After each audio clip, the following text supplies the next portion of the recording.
ఈరోజు మన ధ్యానాంశం ఏమిటంటే, దేవుని మహిమను దొంగిలిస్తే ఏమవుతుంది? ఏంటండి? దేవుని మహిమను దొంగిలిస్తే ఏమవుతుంది? ప్రభునందు ప్రియులరా, మహిమ అంటే ఏమిటి? మీకు చాలా సార్లు చెప్పాను నేను. మహిమ అంటే ఏంటండి? పాటలు పాడుతూ ఉంటాం కదండి. మహిమ మహిమ ఆ యేసుకే. మహిమ అంటే ఏంటి? మహిమ అనే శబ్దం మన క్రైస్తవులకి ఏది కొత్త కాదు, సుపరిచితమైనటువంటి పదమే. మహిమ అంటే ఏంటి? టీచర్ గారు చక్కగా చెప్పారు. గొప్పదనం అండి. మహిమ అంటే ఏంటి? గొప్పదనం. మరి దేవుడికి రావలసినటువంటి మహిమ అంటే దేవుడికి రావలసినటువంటి గొప్పదనాన్ని దొంగిలిస్తే ఏమవుతుంది? ప్రభునందు ప్రియులరా, దేవుని యొక్క మహిమను దొంగిలించే వారు కూడా ఉంటారా? ఏమండి, దేవుని దగ్గర ఉన్నటువంటి డబ్బు సంచే దొంగిలించాడు ఇస్కరియోతు యోధ. దొంగిలించాడా లేదా? మరి దేవుని దగ్గర మహిమను దొంగిలించరా? ఆలోచించండి. ఖచ్చితంగా దొంగిలించేవారు ఉంటారు. ఆ దొంగిలించే వారిలో నువ్వు ఉండవచ్చు, నేను కూడా ఉండవచ్చు. ఈ అంశాన్ని ఈరోజు పరిశీలిద్దాం. మరి దేవుని మహిమను దొంగిలించడము కూడా పాపమేనా? ఎవడో ఒకడు ఏదో ఎంతో కష్టపడి ఏదో ఒక విషయాన్ని కనిపెడతాడు. అది సమాజంలోకి రాబోచుండగా వాడిని పక్కన పెట్టి అది నేనే కనిపెట్టేసాను నీ పేరు రాసుకున్నావు. తప్ప కాదా? తప్ప కాదా? దేవుని మహిమను దొంగిలించడం కూడా అటువంటిదే అండి, పాపమేనండి. ప్రభునందు ప్రియులరా, ఎఫెసీ పత్రిక 2వ అధ్యాయం 1వ వచనం. మీ అపరాధముల చేతను పాపముల చేతను మీరు చచ్చిన వారై ఉండగా ఆయన మిమ్మును, అదుగోండి, మీరు అపరాధముల చేతను పాపముల చేతను మీరు చచ్చిన వారై ఉండగా ఆయన మిమ్మును క్రీస్తుతో కూడా బ్రతికించింది. ప్రభునందు ప్రియులరా, మనం చచ్చిన వారమై ఉన్నామంట. దేని చేత చచ్చిన వారమై ఉన్నాం? అపరాధముల చేతను. మనం దేవుని దృష్టిలో చనిపోయినటువంటి స్థితికి వెళ్ళామంటే కారణం ఏంటి? పాపం చెయ్యబట్టే. మరి అపరాధం ఏంటి? అవును, ఆజ్ఞాతిక్రమే పాపము. మనం దేవుని దృష్టిలో చనిపోయిన స్థితికి వెళ్ళామంటే పాపం చేయబట్టే. ఇప్పుడు ఒక తండ్రి తన కొడుకు మీద మనసు విరిగిపోయి నువ్వు చచ్చినా బాగుండును అంటాడు. ఎందుకంటాడు ఆ మాట? ఎందుకంటాడు తండ్రి ఆ మాట? వాడు చేస్తున్నటువంటి పాపాన్ని సహించలేక. అంతే కదండి. అంటే దేవుని దృష్టిలో కూడా మనం అదే విధంగా చనిపోయామంట. దేన్ని బట్టి? పాపాన్ని బట్టి కదండి. మరి అపరాధం అని కూడా రాయించడేంటి? నేను ఇంకా విషయంలోకి రాలేదండి, అక్కడికి రాలేదు నేను. అపరాధం అంటే ఏమిటి? పాపం అంటే ఏమిటి?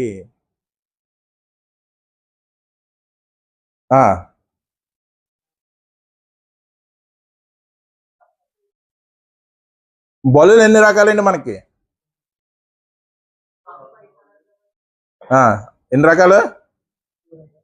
5 రకాలు. 1 దహన బలి, 2 నైవేద్యం, 2 3 సమాధాన బలి, 4 పాప పరిహారార్థ బలి, 5 అపరాధ పరిహారార్థ బలి. ఏమంటే తెలియాలండి ఖచ్చితంగా మనకి. ఇవి బేసిక్ ప్రిన్సిపల్స్. ఏదో వచ్చామా విన్నామా అని కాదు, ఖచ్చితంగా తెలుసుకోవాలి. బలులు ఎన్ని రకాలు? పాత నిబంధనలో చెప్పబడినటువంటి బలులు ఎన్ని రకాలు? 5 రకాలు. ఒకటేంటి? దహన బలి. రెండోది నైవేద్యం, దీన్నే ఆహార బలి లేకపోతే భోజన బలి లేకపోతే గ్రెయిన్ ఆఫరింగ్ అంటారు. మూడోది ఏంటి? సమాధాన బలి. నాలుగోది పాప పరిహారార్థ బలి, అంటే పాపం చేసినప్పుడు అర్పించేటువంటి బలి. మరి ఐదవది అపరాధ పరిహారార్థ బలి. అపరాధ పరిహారార్థ బలి అంటే ఏంటి? మరి పాపం చేసిన తర్వాత మనం బలి అర్పించేసాము పాత నిబంధనలో, మళ్ళీ ఇంకా అపరాధ పరిహారార్థ బలి ఎందుకు పెట్టాడు ఆ రోజు దేవుడు ఇశ్రాయేలు సంఘం మధ్యన? ప్రభునందు ప్రియులరా, అపరాధము అంటే మనం తెలియక చేసింది ఏంటి? ఒక్కొక్కసారి తెలిసినా సరే మనం ఉన్నటువంటి ఆ పరిస్థితుల్లో చేయవలసి వచ్చింది. అర్థమైందండి? మనం ఉన్నటువంటి అటువంటి పరిస్థితుల్లో చేయవలసి వచ్చింది. నీకు మనస్సు లేదు చేయడానికి, నీకు మనస్సు లేదు చేయడానికి, కానీ చెయ్యవలసి వచ్చింది. ఇప్పుడు తాగుబోతు భర్త తన భార్యను చంపేద్దామని కత్తి పట్టుకుని బయలుదేరాడు. ఆవిడ వచ్చి వచ్చి వచ్చి వచ్చి సరాసరి నీ ఇంట్లోకి వచ్చి మంచం కింద దాక్కుంది. వాడు వెనకాల కత్తి పట్టుకుని వచ్చాడు. వచ్చిన వెంటనే నా భార్య ఎక్కడని అడిగాడు. నువ్వేం చెప్పాలి? సత్యమే చెప్పాలా? సత్యమే చెప్పాలా? మరి దేవుడి ఆజ్ఞల్లో ఉంది కదా, నీ నోట అబద్ధము రాకూడదు. ఉందా లేదా? నువ్వు అక్కడ ఏం చెయ్యాలి? సత్యం చెప్పాలా అసత్యం చెప్పాలా? నువ్వు సత్యం చెప్తే అనవసరంగా ఒక ప్రాణం పోద్ది. అసత్యం చెప్తే దేవుడి ఆజ్ఞను ధిక్కరించినటువంటి వాడిపై అవుదు. మరి ఏం చెయ్యాలి? ఖచ్చితంగా లేదనే చెప్తామా లేదండి? ఎందుకు చెప్తాము? అది పాపమా? అపరాధం కింద వస్తుందా? అపరాధం కింద వస్తుందా? అపరాధం కిందే వస్తుంది. నువ్వు అబద్ధం ఆడావు, కానీ ఆ అబద్ధం నీ స్వార్థానికి ఆడలేదు. అర్థమైందండి? నువ్వు అబద్ధం ఆడావు, కానీ నీ స్వార్థానికి నువ్వు అబద్ధం ఆడలేదు. ఆపద్ధర్మానికి ఆడావు. అలా అని మీరు అబద్ధాలు ఆడేసి అన్ని దీంట్లోకి తీసుకొచ్చేకండి మళ్ళీ. అర్థమైందండి? ఇప్పుడు నువ్వు చెట్టు ఎక్కి గొడ్డలతో కొమ్మను నరుగుతున్నావు. పొరపాటున వెళ్ళి అది గొడ్డలి ఆ పిడి ఊడిపోయి ఎవడికో తగిలి చనిపోయాడు. అదేంటిది? పాపమా? పాపమండి? అపరాధం కింద వస్తుంది. అంటే నీకు ఇంటెన్షన్ లేదు చెయ్యాలని, నీకు లేదు మనస్సు లేదు చెయ్యాలని, కానీ పొరపాటున వెళ్ళి ఆ గొడ్డలి వేరే ఒకడు తగిలి మరణం జరిగింది. అక్కడ జరిగింది మరణమే, దానికి కారకుడు ఎవరో? నువ్వే.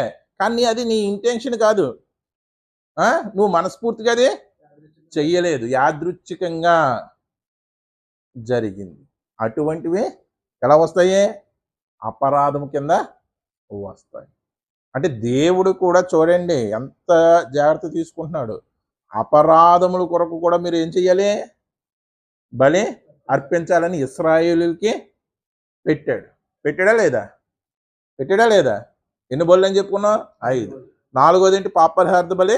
5వది అపరాధ పరిహారార్థ బలి. పాపం చెయ్యడానికే మనం ఏం లెక్క చేయడం లేదు, చేసేస్తున్నాం. ఇంకా అపరాధం గురించి ఏమో ఆలోచిస్తామా? అందుకే దేవుడు ఏమనంటే, మీరు అపరాధముల చేతను పాపముల చేతను చచ్చిన వారై ఉండగా దేవుడు ఆయన మిమ్మును క్రీస్తుతో కూడా, అంటే మనం పాపం వల్లనే చనిపోతాం అనుకుంటున్నాం ఆత్మీయంగా, అపరాధముల వలన కూడా ఏమవుతామంటే చనిపోతాం. చూడండి ఎంత క్లియర్గా రాయించాడు చూడండి. మనం ఆలోచించండి. చదువుకుంటూ వెళ్ళిపోతాం, లేకపోతే అలా వింటూ వెళ్ళిపోతాం. చదువుతూ వింటూ ఉంటే ఎప్పటికీ బైబిల్ అర్థం అయినట్టు ఉంటుంది అంతే. చూడండి, ఇప్పుడు ప్రశ్న అడగగానే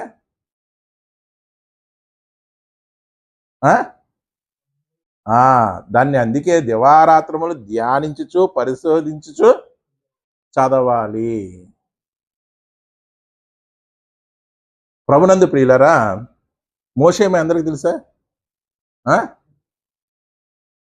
మోషే ప్రవక్త అయినటువంటి మోషే. ఇశ్రాయేలీయుల్ని కానానుకి నడిపించినటువంటి మోషే. నడిపించాడండి.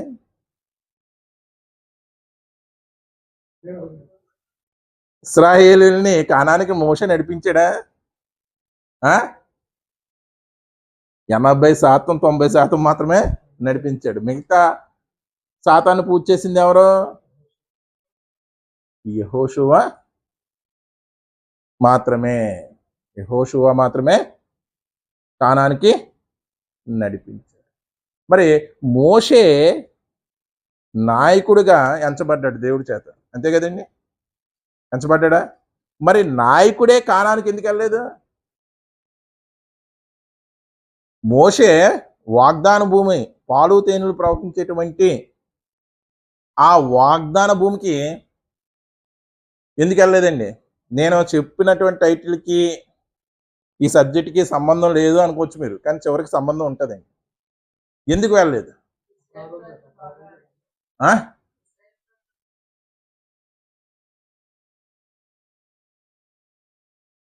చెప్పండి.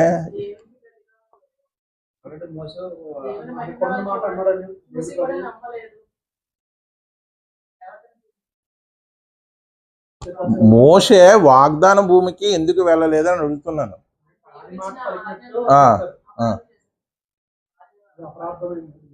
మోషే అపరాధం ఎక్కడ చేసాడండి? మోషే కానాను దేశానికి వెళ్ళకపోవడానికి 3 కారణాలు చెప్తారండి. దాంట్లో ఒక కారణం సహోదరుడు చెప్పాడు, మిగతా 2 కారణాలు ఏంటి అంటున్నాడు. నరహత్య అనేది దేవుని ప్రత్యక్షతకు ముందు చేసింది.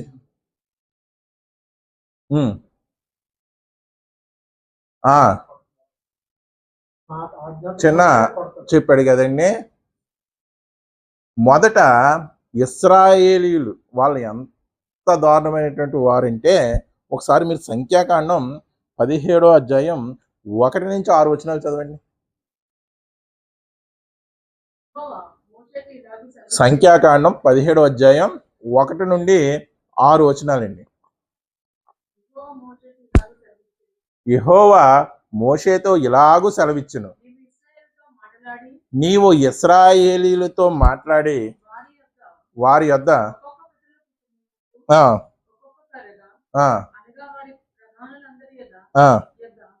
అండి. నిర్గమాకాండం 17వ అధ్యాయం 1 నుంచి 6 వచనాలండి. నేను సంఖ్యాకాండం అన్నానా? నిర్గమాకాండం 17వ అధ్యాయం 1 నుండి 6 వచనాలు. అప్పుడు మోషేయు ఇశ్రాయేలీయులను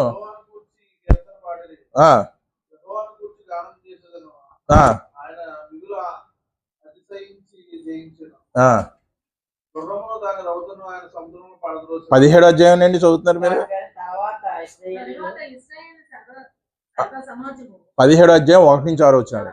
తరువాత ఇశ్రాయేలీయుల సర్వ సమాజము యెహోవా మాట చెప్పున తన ప్రయాణంలో సీను అరణ్యములో నుండి ప్రయాణమైపోయి, ఎక్కడి నుంచి ప్రయాణమై ఎక్కడ దిగారంటే సీను అరణ్యములో ప్రయాణం అయ్యి రెఫీదీములో దిగిరి. ప్రజలు తమకు త్రాగ నీళ్లు లేనందున ఏంటండి మోషేతో వాదనకు దిగిపోయారంటండి. త్రాగుటకు మాకు నీళ్ళిమ్ము అని అడిగారంటండి. ఎందుకు మీరు నాతో వాదిస్తున్నారు? ఇదిగో మీరు యెహోవాని శోధిస్తున్నారు, దేవుణ్ణి మీరు బాధపడుతున్నారు, యెహోవాని మీరు ఏం చేస్తున్నారు? శోధిస్తున్నారు. ఎలా శోధిస్తున్నారంటే, ఇదిగో ఎర్ర సముద్రాన్ని 2 పాయలుగా చేసినటువంటి దేవుని మహత్కార్యాన్ని చూశారు. ఐగుప్తులో అనేక అద్భుతాలని మీకు చూపించి ఐగుప్తుల్ని నాశనం చేసి మిమ్మల్ని ఐగుప్తు నుండి బయటికి రప్పించినటువంటి దేవుడి యొక్క అద్భుతాలని మీరు చూసి కూడా మీరు ఏం చేస్తున్నారు? దేవుణ్ణి శోధించి నా మీద వాదనకు దిగారు.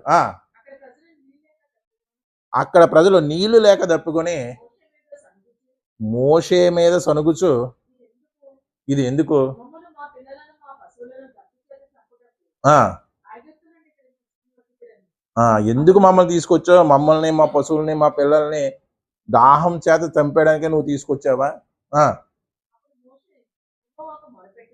అండి అసలుకి అనొచ్చండి అన్ని అద్భుతాలు చూసి, ఐగుప్తులో చేసినటువంటి అద్భుతాలు. సముద్రం 2 పాయలుగా చీల్చిపోయి సముద్రం మధ్యలో నడిచారు. ఇన్ని అద్భుతాలు చూసి వాళ్ళు ఈ మాట అనొచ్చండి. దేవుడు ఖచ్చితంగా మాకు నీళ్ళు ఇస్తారు అనే విశ్వాసం మీద వాళ్ళు నిలబడి ఉన్నారు.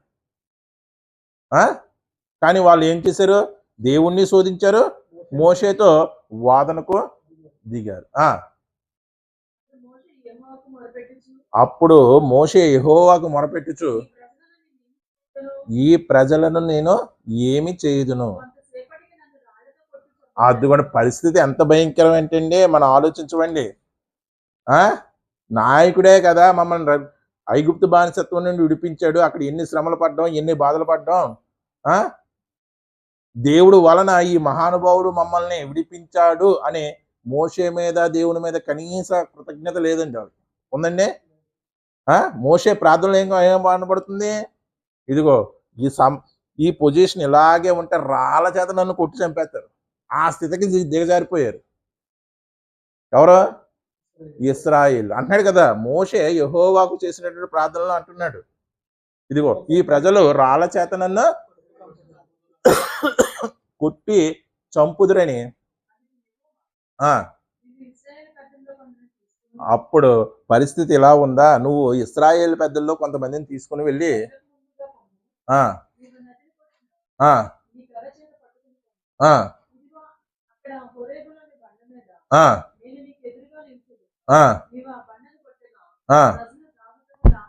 ఏమండి ఒక్కసారి నీవు నదిని కొట్టినా, నీ కర్ర చేత పట్టుకొని ఏ నదిని కొట్టారు?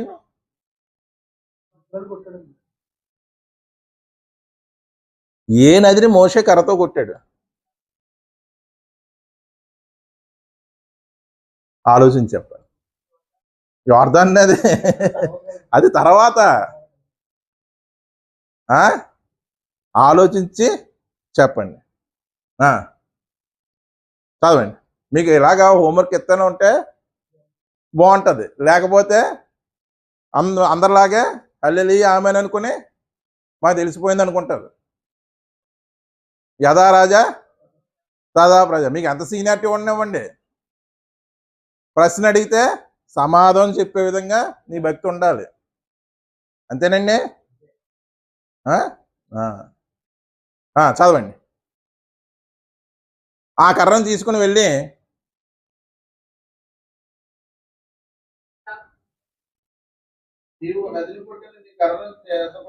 నీవు నదిని కొట్టిన నీ కర్రను చేత పట్టుకుని పొమ్ము. ఇదిగో అక్కడ హోరేబులోని బండ మీద నీకు నేను ఎదురుగా నిలిచిదును. నీవు ఆ బండను కొట్టగా ఆ బండను నువ్వేం చేయాలి? దేనితో? నీవు నదిని కొట్టిన కర్రతో. అలా చేసాడా లేదా మోషే? చేసాడా లేదండి? చేశాడు. తర్వాత మళ్ళీ ఇదే సీన్ మళ్ళీ రిపీట్ అయింది. ఎక్కడ? రెఫీదీములో, అరణ్యంలోనండి, రెఫీదీం ప్రాంతంలో ఈ సీన్ ముందు తటస్థించింది. తర్వాత ఇదే సీన్ మళ్ళీ రిపీట్ అయింది. ఎక్కడంటే సంఖ్యాకాండం 20 అధ్యాయం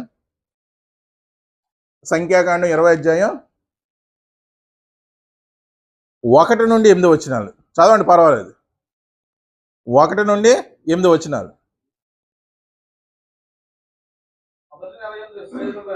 మొదటి నెల యందు ఇశ్రాయేలీల సర్వ సమాజము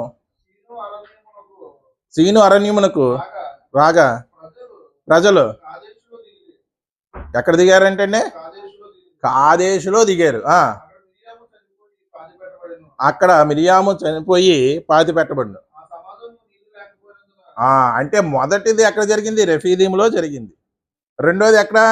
కాదేశులో జరుగుతుంది. అక్కడ కూడా ఏమి లేవంట, నీళ్లు లేకపోవడం వలన వారు మోషే అహరోనులను వ్యతిరేకంగా గ్యాదర్ అయ్యారు. మోషేకి అహరోన్కి జనులు సేమ్ మళ్ళీ అక్కడ ఎలా జరిగిందో ఇక్కడ కూడా సేమ్. వారు మోషేతో వాదించుచు, అయ్యో మా సహోదరులు యెహోవా ఎదుట చనిపోయినప్పుడు, చూడండి ఏమనుకుంటున్నారో, ఎంత దారుణంగా ఆలోచిస్తున్నారో చూడండి అండి. ఆ రెఫీదీము అరణ్యములో జరిగినటువంటి ఏ సంభవం అయితే ఉందో అక్కడ నుండి బయలుదేరి మళ్ళీ ప్రయాణాలు చేశారా? ఈ ప్రయాణాల్లో దేవునికి వ్యతిరేకంగా అనేక సార్లు సనిగారా లేదా? సనిగితే దేవుడు ఉగ్రత చూసి అనేక చనిపోయారా లేదా? అలా చనిపోయినటువంటి సహోదరుల్లో మేము కూడా ఉంటే ఎంత మేలు. అంటే దేవుని ఉగ్రత అప్పుడే మా మీదకి వచ్చేసి ఉంటే ఎంత మేలు. మేము కూడా ఆ దేవుని ఉగ్రతకు లోనైపోతే ఎంత మేలు. ఈ అరణ్యంలో ఇప్పుడు దప్పిక వేసి మేము చనిపోవడం ఎందుకు అని మోషేని అడుగుతున్నారండి మళ్ళీ. అంటే మొదట బండ నుండి నీళ్లు ఇచ్చాడు, ఆ అద్భుతాన్ని చూశారు, ఇస్తాడు అని మళ్ళీ నమ్మకం కలిగి ఉండాలా లేదా? ఉండాలా లేదా? ఒకనాడు బండ నుంచి ఇచ్చాడు, మళ్ళీ ఖచ్చితంగా దేవుడు ఇస్తాడు అని నమ్మకం కలిగి ఉండాలా లేదా? ఉండాలి. కానీ మళ్ళీ రెండోసారి కూడా, కొన్ని మొదటిసారి ఏదో అనుకుందాంలేండి, మరి రెండోసారి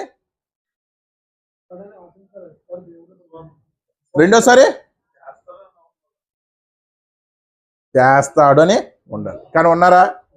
రెండోసారి కూడా మోషేకు అహరోనుకు వ్యతిరేకంగా వాళ్ళు పోగయ్యారు.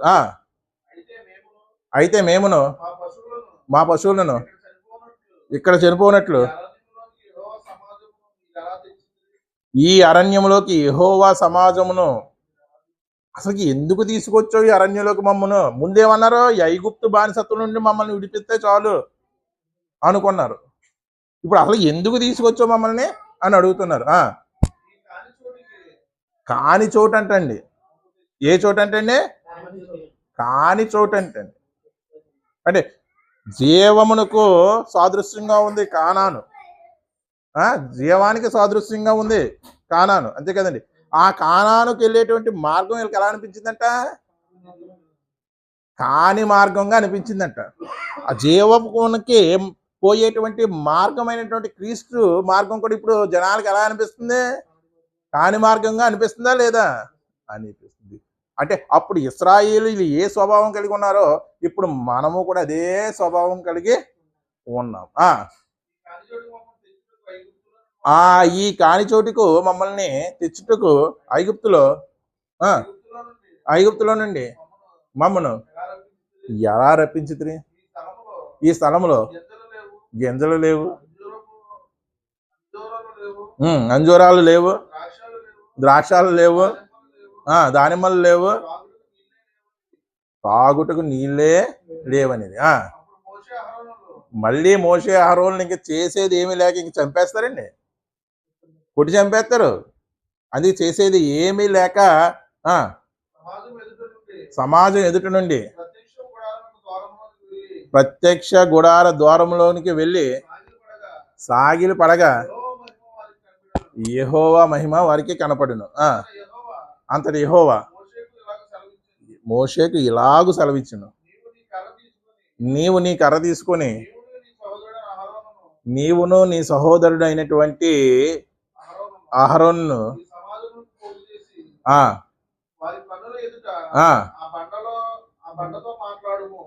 బండతో మాట్లాడ. ముందేమన్నాడు? రెఫీదీము అరణ్యంలో బండని కొట్టమన్నాడు. ఇక్కడ కాదేశు ప్రాంతానికి వచ్చేటప్పటికి ఏమంటున్నాడు? బండతో మాట్లాడమన్నాడు. కానీ రెండోసారి మోషే ఏం చేశాడు? బండను కొట్టాడు. అపోస్తలుడైన పౌలు ఇశ్రాయేలుని ఉద్దేశిస్తూ ఓ మాట చెప్పాడు. వారందరూ కూడా ఒకే బండలో నీటిని తాగిరి, ఆ బండ క్రీస్తు అని చెప్పాడు. అంటే ఇప్పుడు మోషే బండను కొట్టినందుకు కానాన్లోకి ప్రవేశించలేదండి.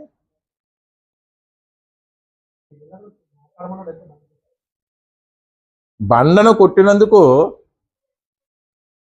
కానాన్లోకి ప్రవేశించలేదండి మోషే.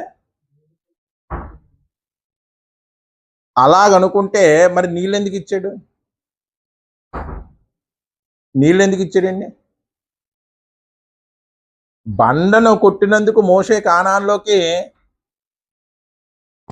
ప్రవేశించలేదు అనడం అంత సరికాదండి. ఎందుకంటే మరలా దేవుడు ఏం చేశాడు? నీళ్లు ఇచ్చాడు.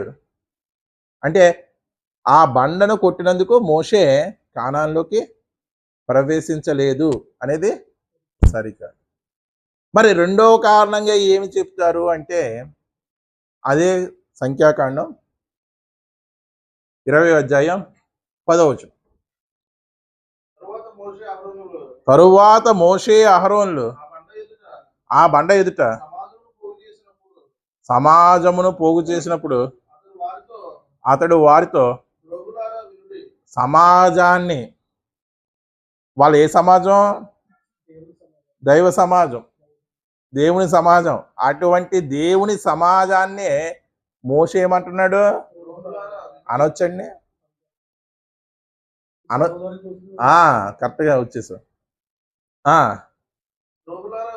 ద్రోహులారా వినుడి. అంటే ఇశ్రాయేలు సమాజాన్ని మోషే ద్రోహులారా అనొచ్చా?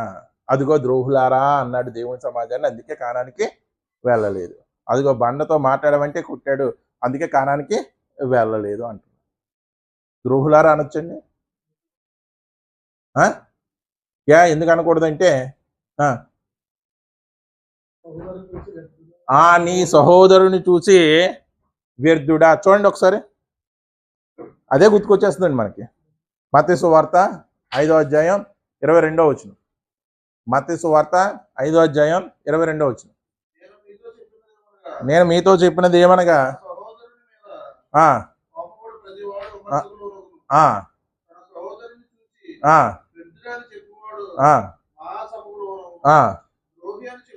ద్రోహి అని చెప్పువాడు నరకాగ్నికి లోగను. అంటే ఇప్పుడు సహోదరులే కదా మోషే, చెప్పండి.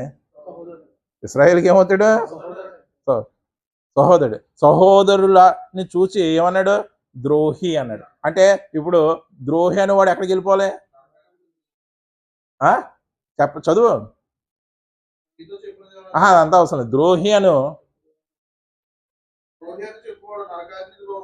ద్రోహి అని చెప్పేవాడు నరకాగ్నికి లోకం. అంటే మోషే ఎక్కడికి వెళ్ళిపోవాలి? ఇప్పుడు మోషే చేసినటువంటి అపరాధానికి లేకపోతే పాపానికి నరకాగ్నికి వెళ్ళిపోవాలండి.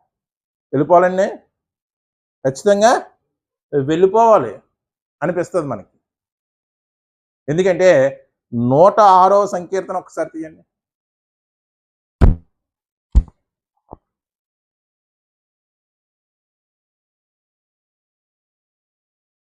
106వ సంకీర్తన 32, 33 వచనాలు. మోరీబా జలముల యొద్ద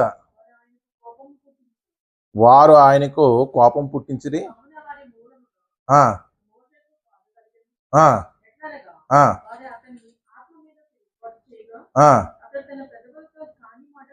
మోషే పెదవులతో ఏం మాట్లాడంటే కాని మాట పలికేసాడంట. కాని మాట. ఆ కాని మాట ఇదే. ఏమన్నాడంటే సహోదరుని ద్రోహులారా అన్నాడు. సహోదరుని ద్రోహులారా అంటే నరక శిక్షకు పాత్రుడు. కాబట్టి మోషే ఇదిగో దీన్ని బట్టే కానానుకు వెళ్ళలేదు అంటారండి. ప్రభునందు ప్రియులరా, మోషే కొత్త నిబంధన కింద ఉన్నాడా? పాత నిబంధన కింద ఉన్నాడా? ధర్మశాస్త్రం కింద ఉన్నాడా? లేకపోతే కొత్త నిబంధన కింద ఉన్నాడా? మరి ధర్మశాస్త్రం కింద ఉన్న వాడికి ఇది అప్లై అవుతుందండి. ధర్మశాస్త్రం ఎటువంటిది? కంటికి కన్ను. నిన్ను ఒకడు కంట్లో పొడితే నువ్వు వాడు కంట్లో పొడిసే. నిన్ను వాడు పన్ను ఎరగొడితే ఆడు పన్ను నువ్వు. నిన్ను ఒకడు తిడితే తిట్టు. వాళ్ళు కాని పని చేశారు, కాని మాట అన్నాడు. మరి ఇది వర్తిస్తుందా మోషేకి?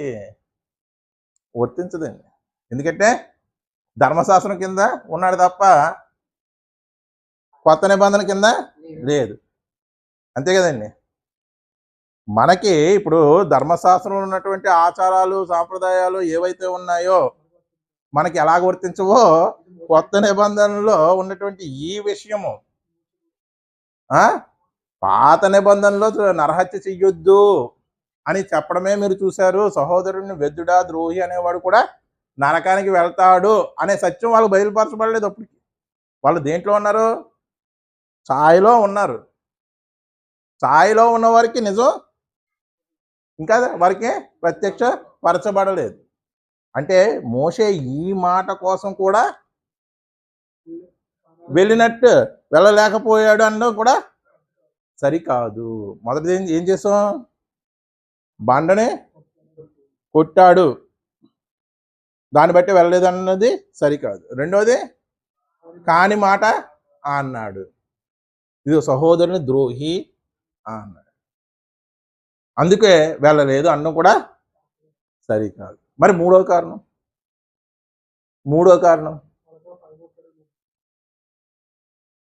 కారణం ప్రభునందు ప్రియులరా, మనం ఆలోచిస్తే మూడో కారణం కూడా అదే 10వ వచనంలో కనపడుతుంది. దీన్ని బట్టే మోషే కానానికి వెళ్ళలేదండి. సంఖ్యాకాండం 20వ అధ్యాయం 10వ వచనం. తరువాత మోషే అహరోన్లు ఆ బండ ఎదుట సమాజమును పోగు చేసినప్పుడు, చూడండి, ద్రోహులారా వినుడి. అదిగోండి, అండర్లైన్ చేసుకోండి. మేము ఈ బండలో నుండి మీ కొరకు నీళ్లు రప్పించవలనా? ఇదేనండి కాని మాట. మేము ఈ బండలో నుండి మీ కొరకు ఎలా అయిందండి కాని మాట? ఇదే కాని మాట అని నేను చెప్తున్నాను. కాని మాట ఎలా అయ్యింది? మేము ఈ బండలో నుండి మీ కొరకు నీళ్లు రప్పించవలనా? ఈ మాట బట్టే వెళ్ళలేదు. మరి ఇది ఇప్పుడు 106వ సంకీర్తన చదువుకున్నాం కదా, తన పెదవులతో కాని మాట పలికాడు. ఆ కాని మాట ఇదే. ఎలా అయింది కాని మాట?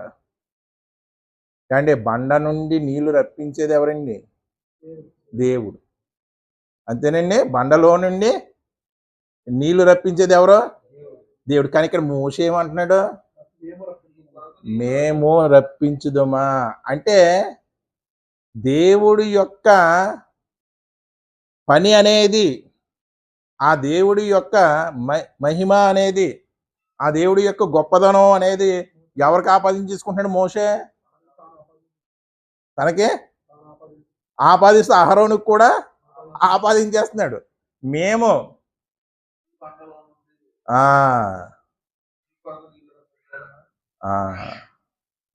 మరి ఈ మేము అనే మాట ఎప్పుడు మళ్ళీ మోషే ఇంతకు ముందు వాడలేదండి. మరి అప్పుడు వాడకానికి ఇప్పుడు వాడకానికి తేడా ఏంటి చూస్తే ప్రభునందు ప్రియులారా, సంఖ్యాకాండం నిర్గమాకాండం 16వ అధ్యాయం 7-8 వచనాలు. నిర్గమాకాండం 16వ అధ్యాయం 7-8 వచనాలు. యెహోవా మీద మీరు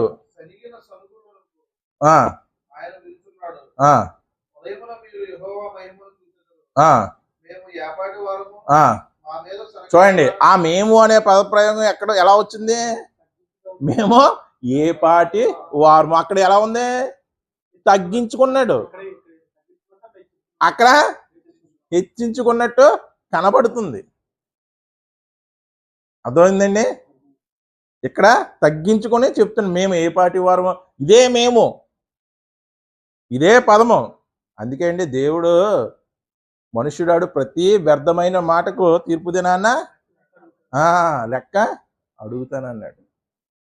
ఇక్కడ తగ్గించుకొని మేము ఏ పాటి వారము అంటున్నాడు.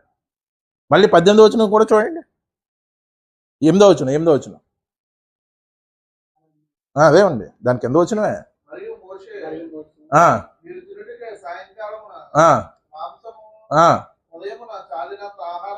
ఆ, యెహోవా మీకు ఇయ్యగాను ఆ, మీరు ఆయన మీద ఆ, మీ సరుకులు ఉమ్, యెహోవాయే వినుచున్నాడుగా ఉమ్, వినుచుండగాను ఉమ్. మేము యాపాటి వారు అదిగోండి, మీ సనుగుడు యెహోవానే వినుచున్నాడు.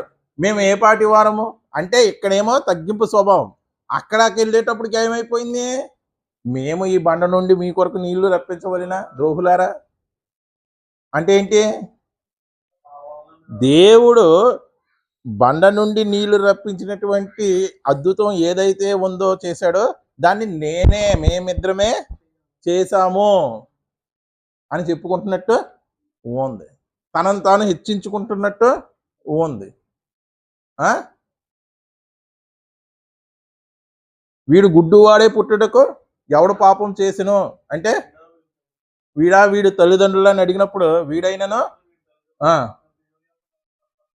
దేవుని యొక్క మహిమ వీడి యందు కనపరచడానికి వీడు ఇలాగా పుట్టాడు. అంటే దేవుడి యొక్క మహిమ గొప్పదనం ప్రజల్లో కనపరచబడాలి. అర్థమైందండి? అది మనిషి తనకు ఆబాధ్యత తీసుకోవడానికి వీల్లేదు. నీ దేవుడైనటువంటి యెహోవాను నేనే అన్నాడు. నేను అనే పదం మనిషి వాడొచ్చండి. నేనే అనే పదం వాడితే మాత్రం చాలా తప్పు. మేము అనే పదం మనిషి వాడచ్చు. మేమే అన్నాడంటే అతిశయానికి వెళ్ళిపోద్ది. హెచ్చించుకోవడానికి నేను చేయగలను, I can do, only I can do, నేను మాత్రమే చేయగలను అంటే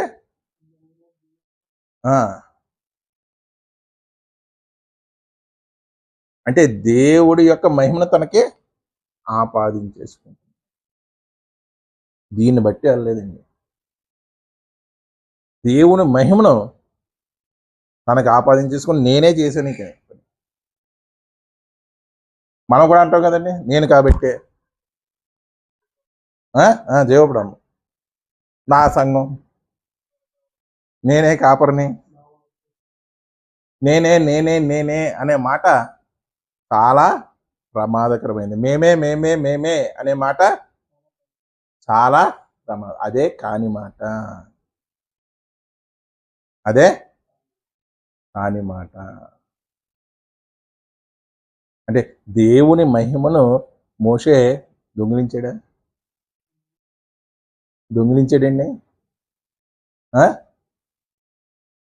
దొంగిలించినట్టు అనిపిస్తుంది కానీ ఇంటెన్షన్గా చేసింది కాదండి.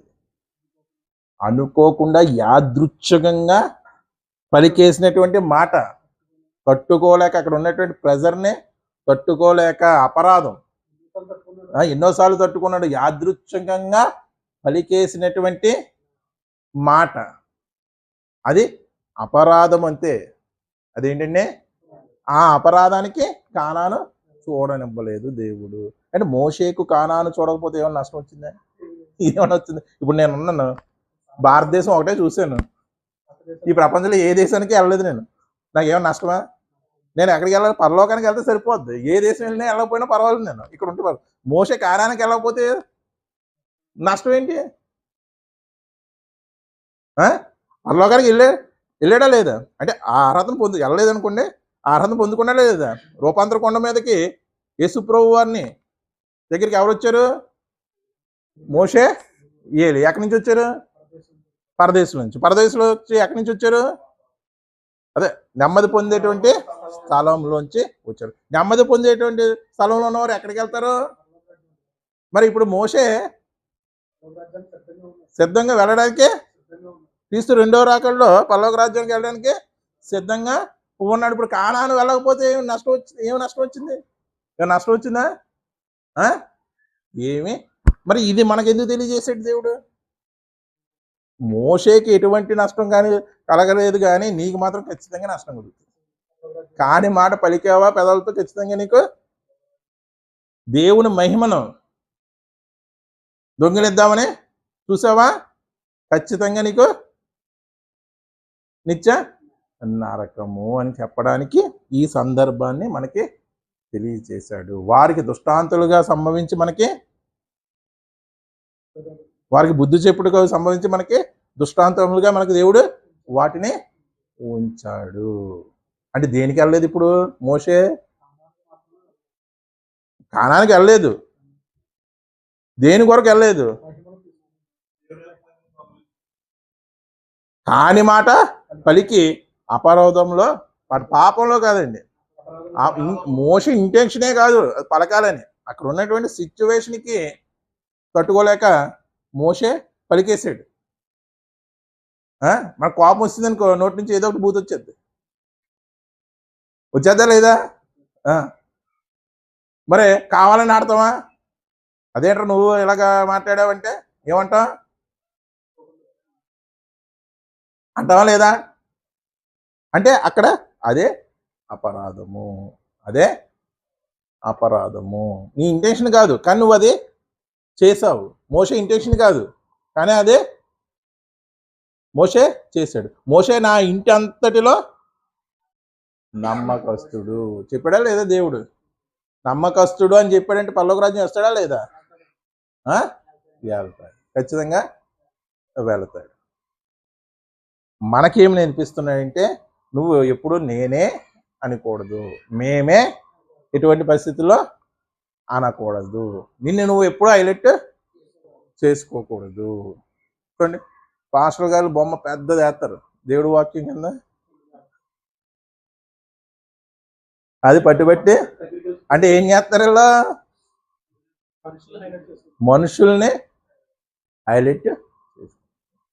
ఎందుకు వాక్యం హైలైట్ అవ్వాలా? మనిషి హైలైట్ అవ్వాలా? వాక్యము హైలైట్. నేను ఈ సబ్జెక్ట్ తీశాను, నేను ఈ మర్మాన్ని బయలుపరిచాను, నేను ఈ విషయాన్ని మీకు తేటతెల్లం చేశాను. నాకులాగా ఎవడో ఇవన్నీ ఏంటి?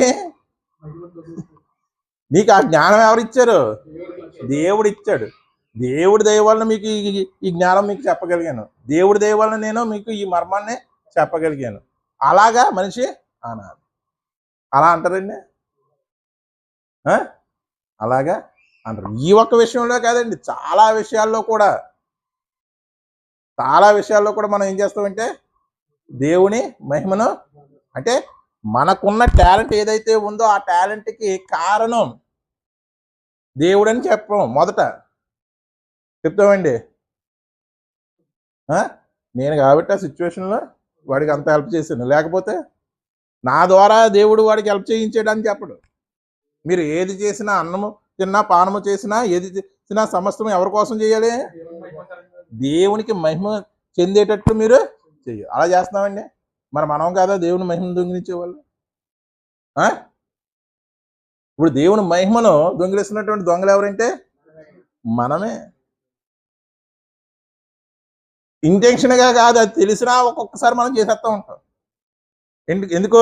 మనల్ని మనం హైలైట్ చేసుకోవడానికి. అది తగదు అని చెప్పడానికే దేవుడు మనకి ఈ వాక్యం వినిపించాడు. ప్రార్థన చేసుకో.